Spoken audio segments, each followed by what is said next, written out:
the end of Young Guns 2, where, Pat Garrett actually just let Billy the Kid go. Because, in Young Guns 2, it was him talking to a reporter on the side of some highway in the middle of the fucking desert. Yeah. So he's just sitting there. What if he was still alive in the 30s, or 40s, or 50s, or whatever it was? What if Pat Garrett actually did let him go, and he didn't shoot him down in some Mexico town, and he was living on the old goat path there? Interesting you bring that up. There was talk about how they saw him in Arizona. Really? What was it, the Blackbird Trail to Mexico or something? Yeah. Yeah, so, he could possibly still have been alive well past, the time of death. Which I suppose kind of leads us into conspiracies! Probably one of the most talked about conspiracies in U.S. history was the JFK assassination that was on November 23rd, 19... Come on, Sponge. You can do this. 1966. Sure, I'll go with it. No, I think it was the 63? No, it wasn't 60. Was it? Yeah, 63. Was it 63? Yes. We do good research here on Pop Clash. 1963. That's correct. The whole conspiracy with this is that Lee Harvey Oswald was the assailant, the assassin, so to Was speak. the truth, if you will. A lot of quotations will be thrown up during this episode. The patsy, so to speak. The truth, as the government or the populace would like you to believe, is the fact that Oswald was the only gunman, and he was able to fire off 3 shots within 6.5 seconds. Yeah, but known, conspiracies, they always talk about the infamous person in the grassy knoll. Right, that there was. And the Warren report that was taking place. The Warren report was the entire investigative group, yeah, which was filled with so many holes. Right. It was so nonchalant. Well, yeah. And so what were they talking irrelevant. about? They were talking about that they came up with evidence to prove that there was somebody in the grassy knoll. There was a second shooter, but they ran out of money, so they couldn't investigate it any further. Right. So he got away. Yeah. I'm sorry. They're not going to let just someone get away who might have actually shot the president. It's just not going to happen. The President of the United States of America, you're not going to get away with it. Here's the thing. Lee Harvey Oswald was the perfect scapegoat. Now, I'm not saying that he wasn't the one that shot the president. I think he was the one that shot the president. I just don't think he acted alone. Or that he hadn't been paid off in some way. I think that... Or bullied into doing it. I think the U.S. government had a lot to do with this. For instance, Lee Harvey Oswald was known to work with the Russians. Right. And what just happened right before the assassination, right into Kennedy's right when he got into the presidency, the Cuban Missile Crisis happened. those missiles in Cuba were from Russia. Right. Okay. He made that become not a factor. He had over 100 military advisors in Vietnam. He was going to get them out. Oh, 1,000. Oh yeah, sorry. 1,000 military advisors in Vietnam. He was going to get them out. People there that were gathering the intel that he needed to make the correct choices on how to either escalate or de-escalate the situation of Vietnam. Exactly. Whether we completely go balls deep or if we pull out. Right, and he was going to get them out by 65. Right. That was his goal. And then 2 days after his assassination, LBJ says, "Oh no, we're gonna bring troops in." Right. Kennedy had signed some memorandum saying that by 65, all 1,000 military advisors will be out of Vietnam. And then that Monday following that Friday assassination, Yep. LBJ LBJ. had signed the next memorandum saying that, That fuck is, it, we're going yep, to war. That's no longer, because he had put a halt to that order, that executive order that was put out. Now, war is a money generator for our country. Oh, absolutely. Whether it being just recently, we had sold $1 billion worth of missiles and whatnot to some Middle Eastern country, Syria, I believe, or whatnot. And so, I mean, our weapons manufacturing and whatnot is also a factor into the money generation that war and war propaganda is. Well, and then also you have the Kennedy family. Now here's the thing, a lot of the people that have debunked this so-called inside job say that the U.S. government would never work with a guy like Lee Harvey Oswald. Right. They he was in the military. Yeah. He was they say he was a marksman, but he was not one of the high end sharpshooters. But he had good but not great shooting in skills. other books that I've read, I heard that they said that he was an excellent So marksman. it was the complete other way. Exactly. But the Warren Commission states that he was not a sharpshooter. And once again, that Warren report. I mean, and they also it was made by the FBI and the CIA. Well, who are you going to believe there? Yeah, they also state that the gun that he used was incapable of being able to fire off 3 rounds in succession in the time frame that it took, which was 6.5 seconds. Right. So that wasn't possible with the gun.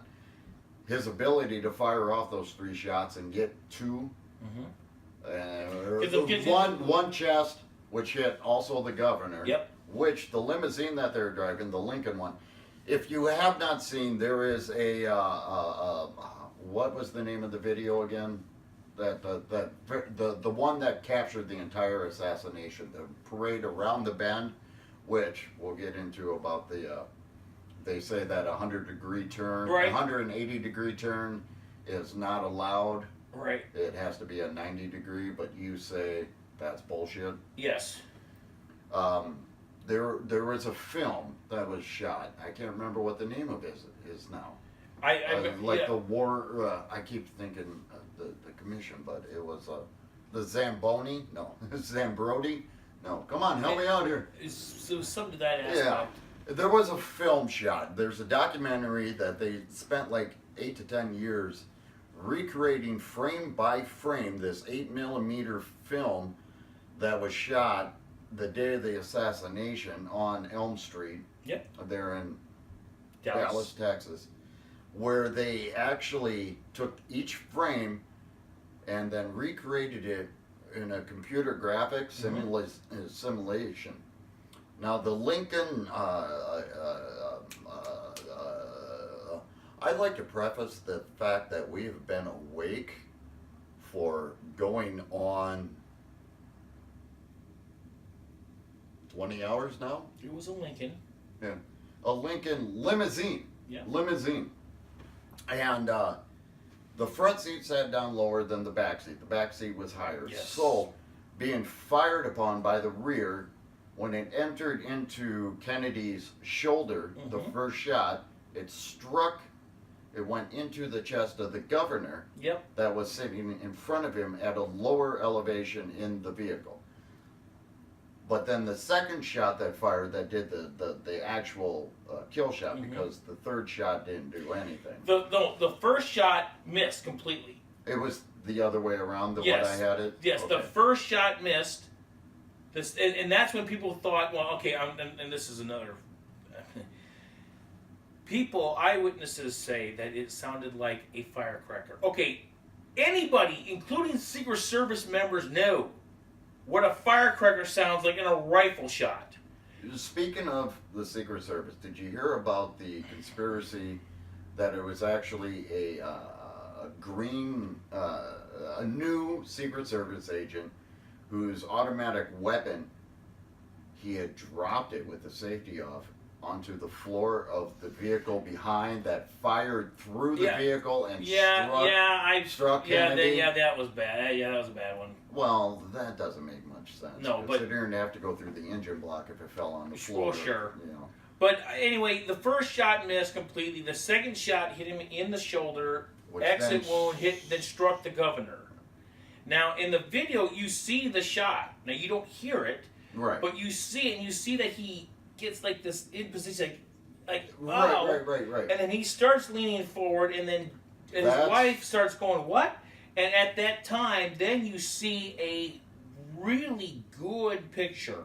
I don't know if you would classify it as good. I would classify it as, ugh. Well, yes, but it was it was a very, for being an 8mm film. I'm not saying that it was a good thing to see, but it was a good visual of the exit wound of the shot where his skull was basically blown to bits. Yeah, because it struck him in the back, exited through his front, and that's where in the Zamboni, it's not a Zamboni, it's not an ice rink shaving. Right.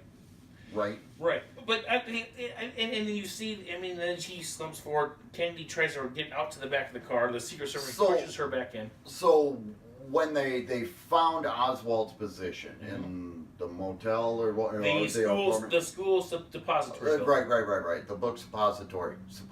That's the thing you shove up your ass. Depository is the thing he was in. They found the gun, supposedly, with or without fingerprints, from whomever you ask, because didn't the director of this FBI, Hoover, actually sign off that there were no distinguishable fingerprints found on the weapon? And then apparently when it went back to Dallas, they took Lee Harvey Oswald's dead body. And that whole thing. Well, I don't buy that. I'm not buying that. Yeah, but anyway, so he was there. They found what they considered to be a sharpshooter pedestal for a gun. Yep. To keep the gun steady. So, and then something about scratches as if the gun was recoiling against the crates that it was being leaned upon. Mm-hmm. So you have all of that evidence in play that it was Harvey. Okay. Now the conspiracy lies, we all believe that it was Harvey. Yeah. Lee Harvey did it. Now the conspiracy lies as to, was he forced into it? Was he bought to do it? Was he even paid to do it? Or where did he... how did he come into the play? I think the question is, did he act alone? Did he do it by himself, or was there a hand that guided him into it? Here's the things that people don't realize. The Kennedy family was notorious with the mobsters. Yes, that's well known. JFK's father. JFK father was well into the family of mobsters. Lee Harvey Oswald had just been separated from his wife and child. He was living with his mother. He was a loner. He didn't have any friends. He never went out. He wasn't a drinker. He wasn't a pothead. He wasn't a smoker. He was clean cut. Basically a loner at the workplace, though. Never talked to anybody. He wasn't a very sociable person. Had ties in with the Russian army, which comes into part. There has been conspiracies, there has been talks where LBJ might have been into a, shall I say, intimate affair with Jackie. Right. That's been there's actual video or phone audio of what LBJ would say to her. And also the fact that that never happens in Washington. Right. I mean, there's never lucid affairs by any stretch of the imagination. No. Monica who? Also, and then the fact that you totally lost my train of thought. Sorry. Also, the fact, like I was saying before, any people that would know that had fired a rifle and have shot fireworks off wouldn't know the distinct difference Especially between a highly trained person that protects the president. The minute that first shot went off, they should have sped off. But no, they just kept walking by. Yes, the entire motorcade The was second still shot, sitting at the the second same shot speed. enters him, and they're just. And then when the fatal shot hits, that's when they take off. They take interesting. off, but they only take it off after Jackie is trying to climb out over the trunk, and that Secret Service agent pushes her back in. Then they take off. So there is, at least a half a minute there where the driver of that fucking limo still hasn't sped off. Yes, they say that in 6.5 seconds all 3 shots were shot. But that she had time to climb, figure out what happened, climb out, try to escape. A Secret Service agent push her back in before the driver of this limo even put his foot down on the gas. Right. You would think that somebody that highly trained that was chauffeuring the president, knowing that, at any moment shit could go down, should be on the ball and should have his foot ready to be putting that thing down to the floor. Now, and also, unfortunately, when the bubble, he had a glass bubble, bullet shield bubble over the limo. He had kept that down because he wanted to look approachable Right. by Dallas, which unfortunately proved to be fatal for him. Right. But interesting enough, though, So it happened in Texas, LBJ's home state. let's steer it back to LBJ. LBJ. Once again, President Kennedy was going to have a military. Try to pull out of Vietnam. LBJ wanted to go to Vietnam. He became very rich because of Vietnam. Texas fared very well during that war. Right. Once again, his state, and of course, then when he was apprehended, the United States government thought, what we want Lee Harvey Oswald to do is immediately tell everybody from the get-go he was framed. The government put him up to this. Because had he said that at that particular time, right from the beginning, everyone would have thought he's nuts. Exactly. It was their way to disprove his ability, or to disprove him. But simply by putting him in a place of being an insane man. But when he remained silent and did not talk to anybody, he was going to blow the roof and said the truth out during his court hearings. They thought, that's not good. Because he thought the trial would be the place to do it. Exactly. So what do? The U.S. government talks to the Dallas police station and says, videotape him going from the courthouse to the jail cell from the courthouse. That's never happened. The beginning of the perp walk. Yes, that has never happened in the history of the city of Dallas, where they have actually had videotape of a person coming from his jail cell into the courthouse. It's never happened before. Well, granted, he was at that particular time the most famous man in America. But still. But they let live cameras in there. Right. Now, obviously, this is the first time that television was invented during an assassination. I get that, but there has been many known killers in the Texas area that's never happened before. Right. In comes Jack Ruby, a mobster, very well known with the Kennedy family. Now remember that the Kennedy family had ties to the mob. And he gets in there somehow with an armed pistol. With a pistol in a police station where the most infamous assassin. He's an assassin. He's an assassin.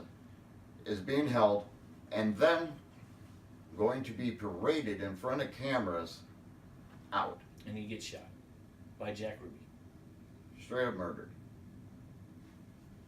And now the government has no way, nobody knows it's going to happen. No, because once you completely silence the man, they can spin it however they want. The facts just stop. They die. because there's no way for them to get it from the source. And once again, the Warren Report full of holes. This stinks all of conspiracy. There's too many what ifs within this storyline. You know, LBJ, what if his entire plan was to take over the presidency in order to maintain our presence in Vietnam, in order to maintain the war machine at home, in order to gain that influx of cash. Exactly. I mean, he gained so much because of that war, where we lost many troops. And in fact, and Kelly, I don't know if you agree with us, but that's a war we lost. I'm sorry. Oh no, it was a draw. You know, we lost. We got the hell out of there. We didn't have any business in there to begin with. It was a straight up tie. And I don't care what people say about Nixon, about how he may have done the Watergate scandal, and you know he's not a crook and he earned every penny. Okay, but guess what? He got our asses out of there. Right. So kudos to that man. So the conspiracy in lies whether or not Lee Harvey was guided by the hand of the government in order to assassinate Kennedy, with them keeping their hands clean. The government, LBJ, whomever, keeping their hands, Secret Service members, keeping their hands clean. How deep did it go at the time in order for them to have the Secret Service involved, the FBI involved, the Vice President being the lead, so to say, quotations again, you know, in this entire conspiracy to kill the president, using somebody, a loner, a person who is lost, a person who also has possible treasonous ties to Russia. Right. And interesting enough, J. Edgar Hoover, who was the head of the FBI, mysteriously disappears a few years after. Right. And never found. You know, some say he's buried underneath the Dallas Cowboy Stadium. Isn't that where? Where Texas? It's in Texas. Yeah, but isn't that also where what's his face is buried too? Who's that? That one famous mobster that they never found. Capone? No, not Capone. Ruby? No, not Ruby. Lucky? No. There's that guy that they never found. He was a mobster. It don't matter. Whatever. All I'm saying is, this is the thing. I'm sure he knew all about it. That's why they had to tie up loose ends. He also, and Hoover, J. Edgar Hoover also knew about the alien landing in Roswell. Well, of course he did. Of course, according to the FBI director Womack in the movie The Rock. Right. He knew about the JFK assassination, and he knew about the alien landing in Roswell. Kelly, do you believe in that time frame? Now, how deep does the government conspiracies and keeping hush-hush about a lot of things that could cause mass hysteria, do you believe that they actually hold back from the government? Yes, absolutely. I believe now... I mean, I understand the freedom of press. Mm-hmm. Beings that, freedom of speech, freedom of press, being able to get the word out there. But how much does the government actually hold back in fear of mass hysteria? Well, let me put it this way. Complete and utter panic. Because people in large numbers are stupid cattle. Yeah. A singular person is smart and intelligent, but a large group are let me put it this cattle. way. In the 1930s, a well-known entertainer named Orson Welles War of the Worlds gets on the radio and creates a panic and on a radio dramatization of a story and talks about how these beings have landed and they are and it was the first time that a broadcast like this had ever come out. It came out as like a news report. It did. So this beautiful story, the amount of backlash this poor guy got, but the amount of fame he got out and of here's this the at thing, same time. the mass hysteria that it caused, and then decades later, an unidentified flying object hits Roswell. Well, of course, Because the panic attack that Orson Welles had said, if anybody knew that we were no longer alone in this universe, as a fact, Right. it would have caused mass hysteria. Right. As it showed within that War of the Worlds broadcast, the amount of panic, the amount of destruction that was caused simply by a radio play. Yes. So Can you imagine if the government let out the truth behind extraterrestrial beings that visited us, crashed here, and we have collected the wreckage and the bodies from that crash? do you believe? Now- Do you believe there is alien beings, dead or alive or whatever? I believe the truth is out there. But do you believe it's in Area 51? I believe that, yes, Area 51 is a heavily fortified, heavily covert. It's guarded better. Area. It's guarded better than Fort Knox. It is. It is one of the more heavily guarded Air Force bases on the planet. We protect that space with very little knowledge about it or why it's so heavily protected. Now, if you were to think about it, a lot of engineering comes out of that place, a lot of testing, a lot of special aircrafts are come out of that. If we were to gather that kind of wreckage and be able to reverse engineer the technology, there's no limit to what we could mass produce from that technology that we found. And it just so happens that within years after that, within a mere couple decades, the amount of technology that has just stumbled forth is incredible. Everything from colored TVs. Microwave ovens. How does that work? You push some buttons and all of a sudden your food's hot. All we do is speed up the molecules to warm up the inside of the food and it warms it up. Mm-hmm. That's all a microwave is. VCRs. Yeah. DVD players. God, I miss VHS pornography. Was the greatest. Computers. Yeah. Now they're the size of a phone. Right. Our phone is more advanced than the computer that shot the space shuttle to the moon. Which brings me to the moon. Hollow moon, that is. Kelly has been on this kick now for a couple of weeks about the moon is hollow. And Kelly, why do you think the moon is hollow? All right. It spans back millennia, several millennia, where our Earth was actually populated by a species known in alien theologists as the reptilian. Mm-hmm. The reptilian were the primary species on Earth.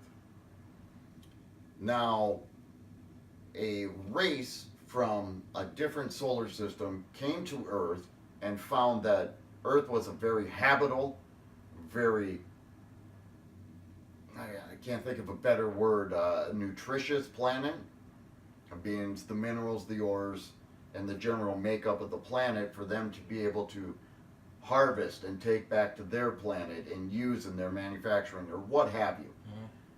So they fought back the reptilians, where the reptilians went to the core of the planet, which hollow Earth theories, and have been surviving in the core of the planet, which is basically a giant aquarium without the water, a terrarium, or whatever they call a reptile habitat.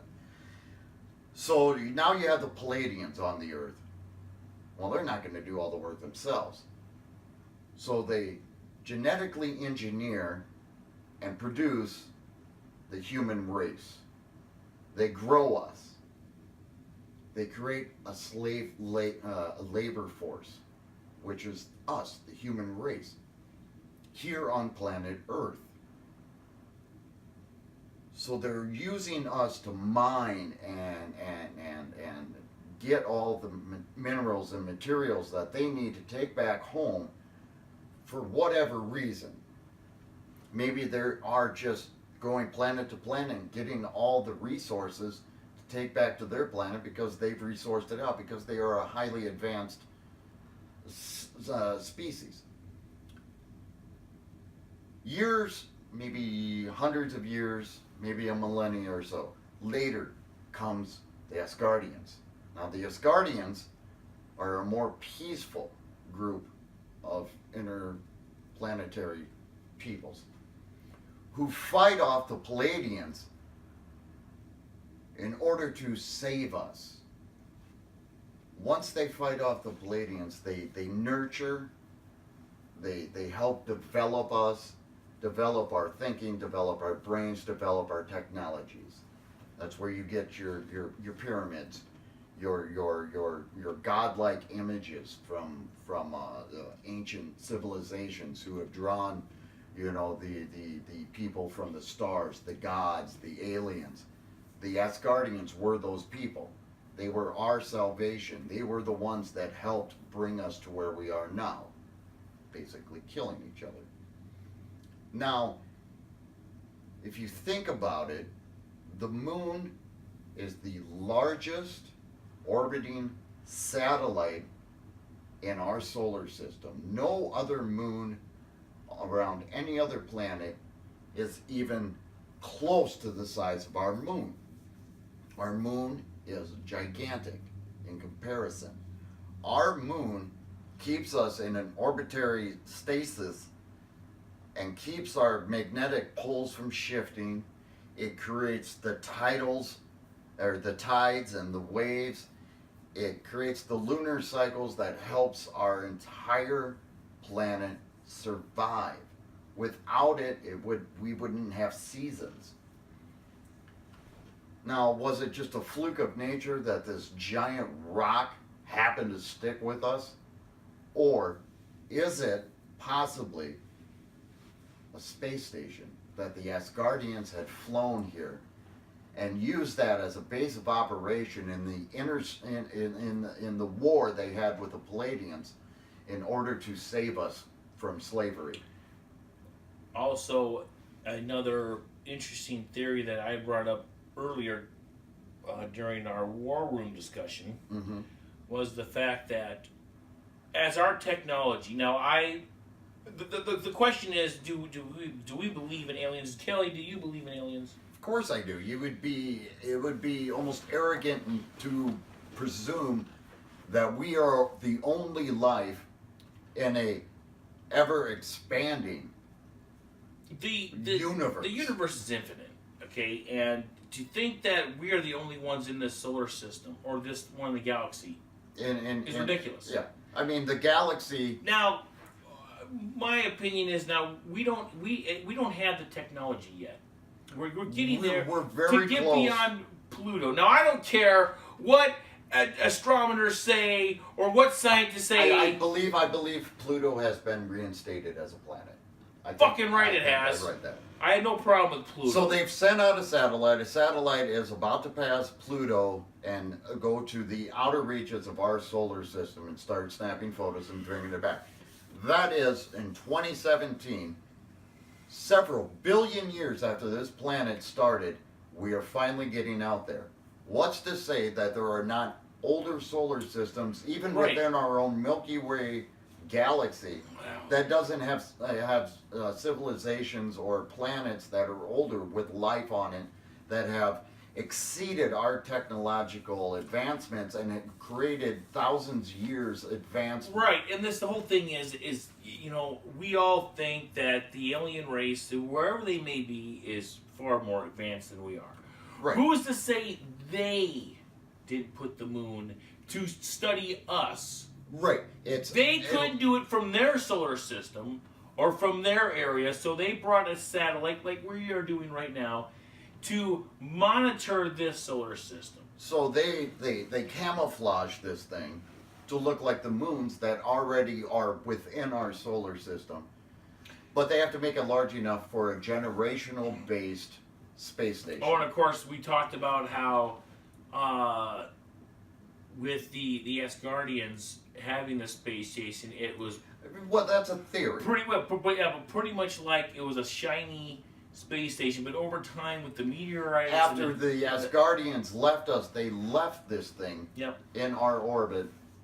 And after millennia, like we were talking about, yes, dust collecting, the amount of meteors, because this thing would have to be strong. So every time a meteor crashes into it, that dust, because it does have a fraction of the amount of gravity we have, it would still collect on it.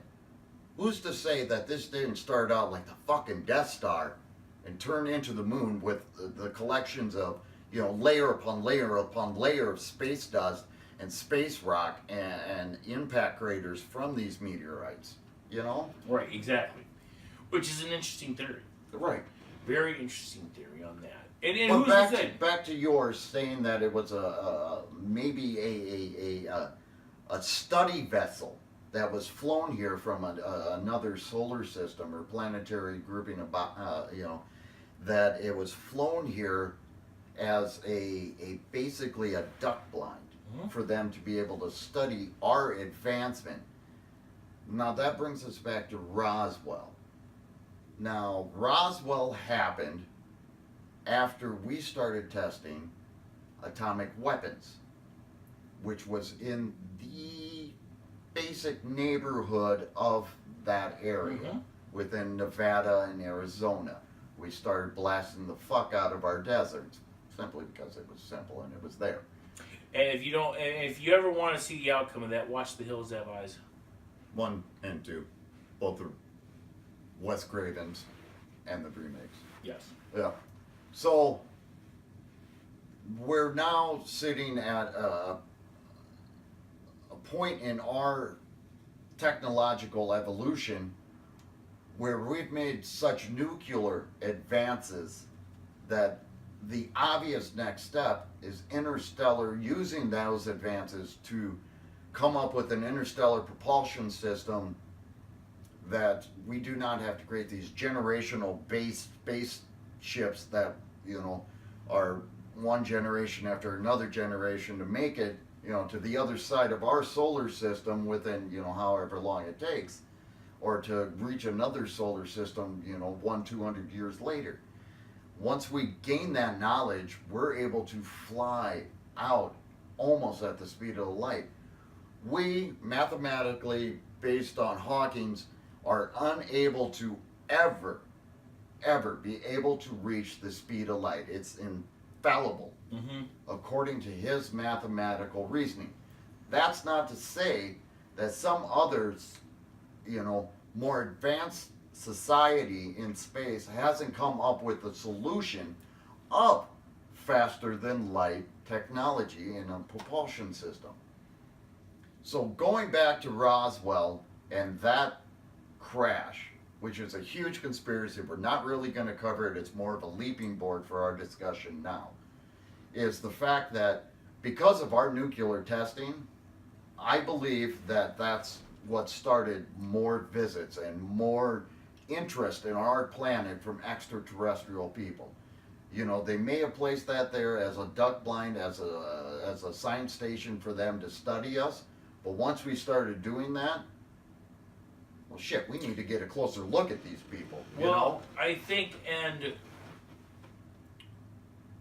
and once again, would we ever know the truth? Probably not. No, because once again, even if the government has the wreckage, even if the government has the bodies of the little gray men, if the government has knowledge that it is the truth, that we are not alone, not only would it debunk religion, which would cause a lot of people, not completely debunk it, don't get me wrong, but debunk the creation myth that God created us.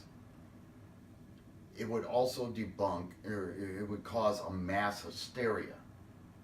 It would cause complete chaos and panic and world breakdown. Because I don't believe we're ready, and it's probably a good idea to completely know 100% the truth. It's fun to speculate, it's fun to theorize, it's fun to come up with these ideas of what if. But to know the actual truth as a large populace, I think it would be damning to the world. Probably our most wrapping up the episode, probably be one of the most horrific moments in U.S. history 9/11. was 9/11 in 2001, where both Twin Towers, the Pentagon, were hit by planes that were being operated by terrorists that had hijacked these planes. Another one also went down in Pennsylvania when the hostages regained control of the plane. At 8:57 Eastern Standard Time, the first plane struck the North Tower of the World Trade Center. 18 minutes later, another plane in plain view, where it was shown around the world, live TV, you saw a second plane go into the South Tower of the World Trade Center. While these buildings are on fire, and while these people are trying to be evacuated, while first responders are trying to get to these people, we're all focusing on what's going on in New York. We don't realize that even though the FAA had grounded every single plane from taking off, there were over 300 planes still up in the air trying to find a spot to land. We did not realize that 2 other planes have also been hijacked, and one hit the Pentagon, and one was going causing minimal damage. But when you live through that moment and you realize that you don't know the information about, they just hit our Department of Defense, fear strikes into you. Right. And how many more planes do they have, and how many more cities are going to get hit? Now this group of hijackers and terrorists, they trained to fly these planes in Florida. They gained access to the United States and a coincidence, that's where President Bush was when 9/11 hit. Correct. But that's neither here nor there. Probably pure coincidence. Kelly, you have a theory on this that's different from mine. What do you believe happened? I don't remember what I believe. That's what I believe. You got to give me a hint, because we talked about this a few days ago. Do you believe this was an inside job by the government? Oh, yes. I believe it was an inside job by the government. I believe that they orchestrated it, in a sense. I'm drawing a blank, man. Because buildings don't fall at the rate of gravity, like they did? Right. Yeah, well, a very well-known celebrity, Jesse Ventura, who was Jesse the Brain Ventura. He was also the body Ventura, but he's the brain. He was a former professional wrestler, and a well-known conspiracy theorist. A governor of Minnesota, an author, an actor, and a very enthusiastic fan of conspiracy theories. He says he has proof of a BBC recording that was a half hour behind us, stating that the World Trade Center Building 7 fell because of the rupture and the demolition that the first two, when they first two fell, just the force of that caused number 7 to fall. They were a half hour behind us. A half hour later, in the United States, it happens. Building 7 falls. He has videotape of this, which gets me to believe, well, maybe, I don't know, but to me, and maybe this is just me being a sympathetic person, or someone who has a hard time actually believing this, that someone who we elected into office being our president, regardless of how he wanted to go to war, because yes, war does make money, would do such a horrible act where over 3,000 innocent lives were taken. But it wouldn't be the first time that the government did something like that. The government... I just don't think that... Yeah, and you can say what you want to say about George Bush. But I don't think he's a monster. No, but I believe greed replaces conscience or morals. And like I said... And also a sense of vengeance for his father. Well, yeah, but he went towards Iraq after the fact. I mean, he was actually going, through Al Qaeda. And, here's the thing, though. I mean, Obama was never working for us, and he took full responsibility. I mean, come on. Yeah. I mean, he took full responsibility of it. I mean, he was responsible for the 93 bombings in the garage in the World Trade Center. There you go. And had no one taken blame for it.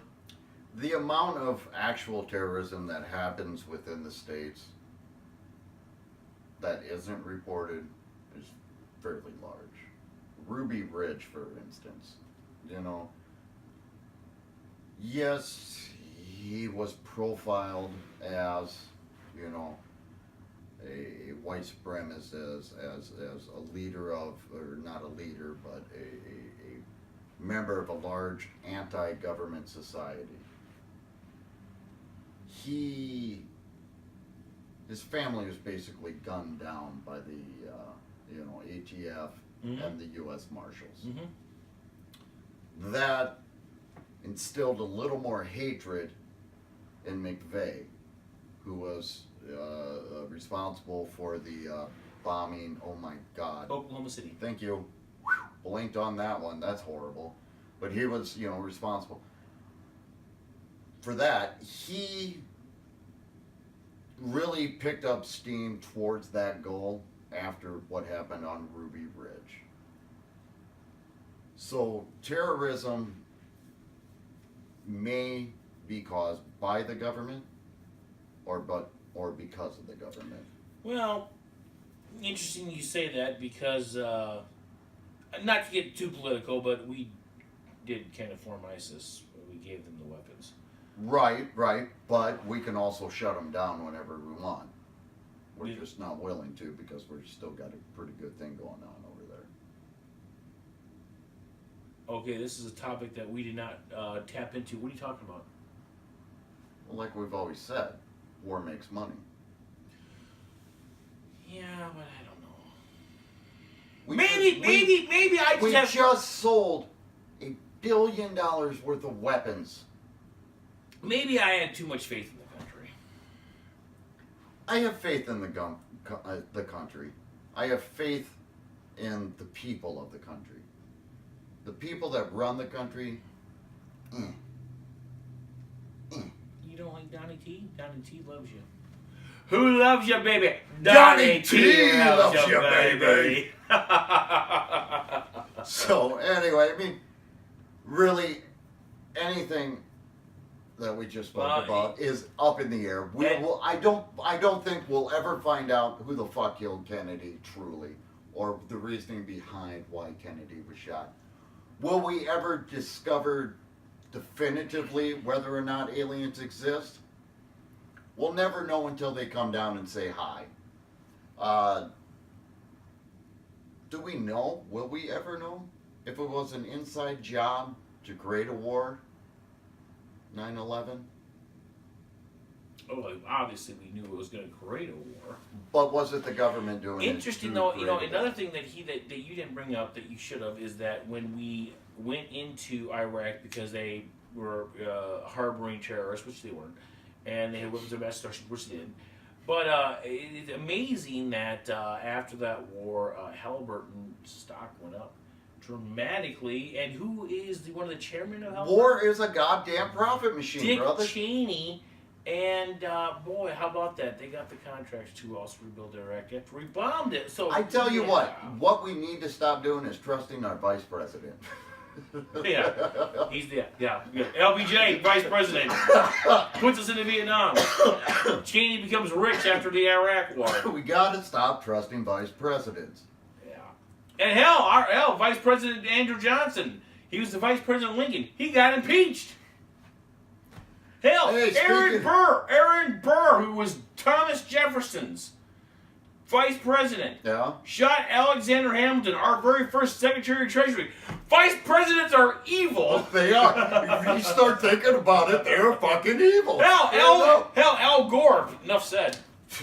Hey, man, it was an accident, man. All right, for Bob Clash, I'm Kelly. And I'm Adrian. Telling you, keep your foil hats off, but keep the truth moving.